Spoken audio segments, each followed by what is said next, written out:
సహజంగా చాలా మందిలో ఉండేటువంటి ఒక నిర్లక్ష్యత ఏమిటి అని అంటే, ఎదుటి వారి యొక్క భారాన్ని సరైన రీతిలో గ్రహించని వారుగా ఉంటారు. ఎవరైతే ఆ భారాన్ని గ్రహిస్తారో ఖచ్చితంగా వారు సదరు ఆ వ్యక్తికి కొద్దిపాటి సహాయాన్నైనా చేస్తారు. ఒక కుటుంబంలో ఒక కుటుంబ యజమానుడు భారము కలిగి బాధ్యత కలిగి అడుగులు ముందుకు వేస్తూ ఉంటే అది గ్రహించినటువంటి కుటుంబ సభ్యులు ఎంతో కొంత ఆ వ్యక్తికి తోడ్పాటును అందిస్తారు, సహాయపడతారు. అలాగనే సంఘంలో సేవకుడు పడేటువంటి ప్రయాస గుర్తెరిగినటువంటి విశ్వాసులు కానివ్వండి, పరిచారకులు కానివ్వండి, వారు కూడా సదరు ఆ వ్యక్తికి ఎంతో కొంత తోడ్పాటును అందిస్తారు. తోడ్పాటు అనంటే ఆర్థికమైనటువంటి తోడ్పాటు కాదు, కానీ వారు ఏ విధంగా దైవజనుడికి సహాయపడగలుగుతారో ఆ విధంగా సహాయపడతారు. దైవజనుడైనటువంటి మోషే ఇశ్రాయేలు జనాంగాన్ని ఐగుప్తు దేశంలో నుంచి నడిపిస్తున్నప్పుడు వారు ఒక ప్రాంతానికి వెళ్ళారు. ఆ ప్రాంతానికి వచ్చినప్పుడు అమాలేకీయులు అనేటువంటి ఒక తెగ ఇశ్రాయేలు జనాంగముతో యుద్ధము చేయడానికి ఎదురుపడ్డారు. అయితే ఆ యుద్ధము చేయడానికి మోషే తన శిష్యుడైనటువంటి యెహోషువాని పిలిచి మన కొరకై ప్రజలను ఏర్పాటు చేసుకొని అమాలేకీయులతో యుద్ధము చేయనాయనా అని మోషే యెహోషువాతో చెప్పాడు.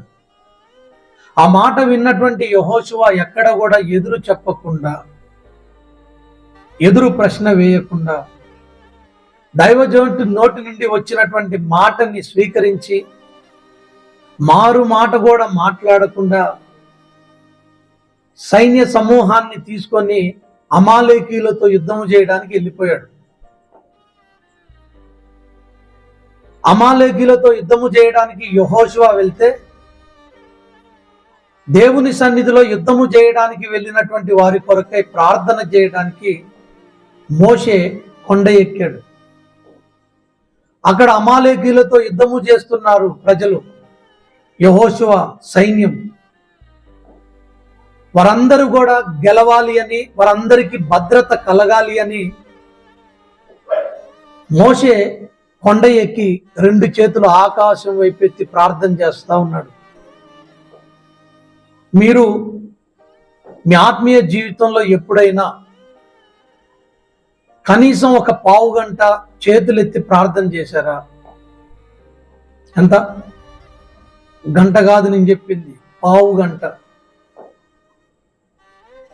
పావు గంట అయినా సరే చేతులెత్తి ప్రార్థన చేసినటువంటి అనుభవం ఎంతమందికి ఉంది? కానీ దేవుని వాక్యం సెలవిస్తూ ఉంది, పవిత్రమైన చేతులెత్తి ప్రార్థన చేయాలి అని ఉంది బైబిల్లో.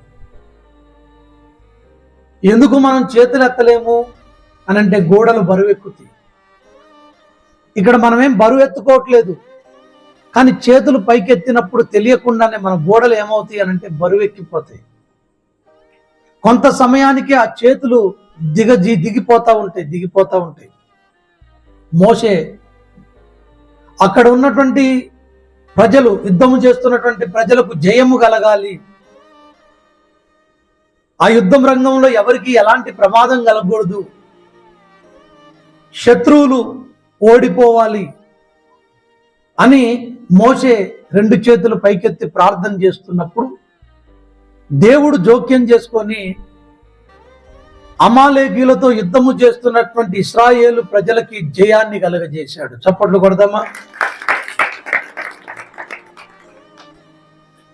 కొంత సమయం అలాగే ప్రార్థన చేస్తా ఉండగా మోషే చేతులు బరువెక్కుతున్నప్పుడు మోషే తన చేతులని చిన్నగా కిందకి దించుతా ఉన్నాడు. అలా ఎప్పుడైతే మోషే చేతులు చిన్నగా కిందకి దిగుతున్నాయో అప్పటి వరకు ఇశ్రాయేలు జనాంగానికి జయం వచ్చింది. ఈయన చేతులు కిందకి దిగుతున్న క్రమంలో అమాలేకీయులకు జయం వస్తూ ఉంది.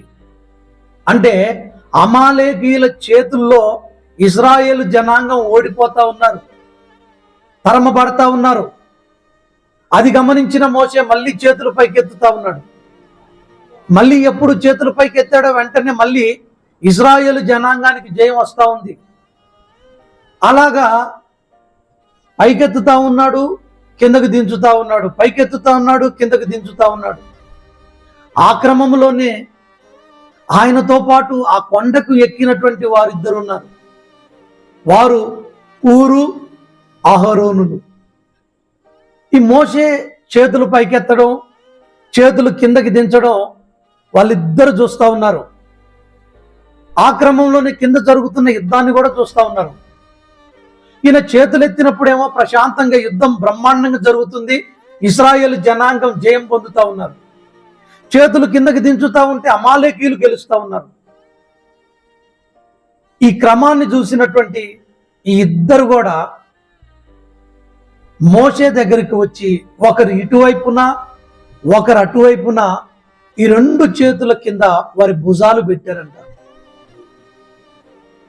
ఆ చేతులు బరువెక్కకుండా వారు ఏం చేశారు అని అంటే బైబుల్ గ్రంథం సెలవిస్తుంది, మోషే చేతులని వాళ్ళు ఆదుకున్నారంట. స్తోత్రం కలుగును గాక. ఏం చేశారు? ఆదుకున్నారంట. మరి ఈ కడవరి దినాల్లో ఎంతమంది అలా ఆదుకునేవారు ఉన్నారో, ఒకవేళ మీ ఆధ్యాత్మిక జీవితంలో మిమ్మల్ని మీరే పరీక్షించుకోండి. దైవ సన్నిధిలో దేవుని సంఘాన్ని ఎంతమంది ఆదుకుంటున్నారో, దేవుని పరిచర్యలో వాడబడుతున్నటువంటి దైవజనుడిని ఎంతమంది ఆదుకుంటున్నారో అది మనల్ని మనమే విమర్శించుకోవాలి. ఏ ఒక్కరిని ప్రశ్నించే పని లేదు అందులో. నేను ఎంతవరకు నా సంఘాన్ని ఆదుకుంటున్నాను, నేను ఎంతవరకు నా ఆత్మీయ క్షేమాభివృద్ధి కొరకై నాకు ఇచ్చినటువంటి దైవజనుడిని ఆదుకుంటున్నాను అని మనల్ని మనం పరిశీలించుకోవాలి. ఎవరైతే అలాంటి బాధ్యత కలిగి ఉంటారో వాళ్ళని బట్టి దేవుడు సంతోషిస్తాడు, వాళ్ళని బట్టి దేవుడు ఎంతో ఆనందిస్తాడు.